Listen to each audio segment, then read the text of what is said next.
नवेद जी, ये कैसे शांत होगी? क्योंकि संभल के हालात कोई अच्छे तो है नहीं, वहां पर लोगों की जान तो गई है और गोली लगने से जान गई है।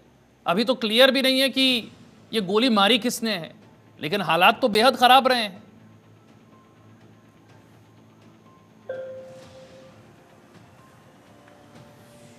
तो देश में कहीं भी दंगा होता है तो उसमें ज्यादातर इस बात की शंका व्यक्त की जाती है और इस बात से किसी हद तक सच्चाई भी होती है कि दंगे की जो जड़ होती है वो सियासत भी होती है।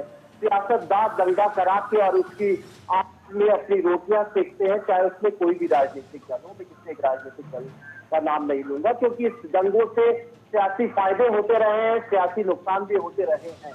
लेकिन इस बात में कोई शक नहीं है कि जिस तरीके से उत्तर प्रदेश में वो दंगा मुक्त करने की कोशिश की गई और सफलता भी हासिल की योगी सरकार ने, नो डाउट, इस बात में कोई शक नहीं कि उत्तर प्रदेश में जितने दंगे होते थे उससे ब्रेक लगा। लेकिन कुछ दिनों से, कुछ महीनों से उत्तर प्रदेश में दंगों की फिर आग लगी है। ये दुर्भाग्य का विषय है। बहराइच के बाद संभल में दंगा होता है, इसमें लोगों की जान जाती है और हम सब, तमाम लोग, मीडिया, प्रशासन को भी जिम्मेदार ठहराते हैं क्योंकि प्रशासन उन दंगों को रोकने में पूरी तरह से कामयाब नहीं हो सका।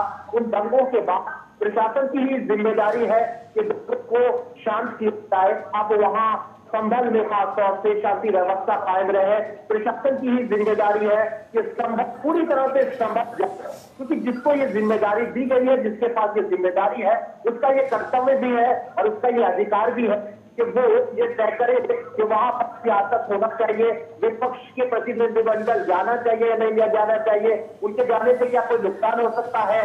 अगर प्रशासन को ये लगता है कि अभी वहां पर राजनीतिक दलों के दल नहीं जाना चाहिए, तो मुझे लगता है कि प्रशासन की इस बात को मानना चाहिए विपक्षी दलों को। और हाँ, ये जरूर है कि कहीं ना कहीं उनको आगे जब पूरी तरह से समझ जाए तो विपक्षी दलों को भी इस बात का हक है। अगर वो ये कह रहे हैं कि उनको लगता है कि जमीनी स्तर पर वहां कुछ गलत हुआ है,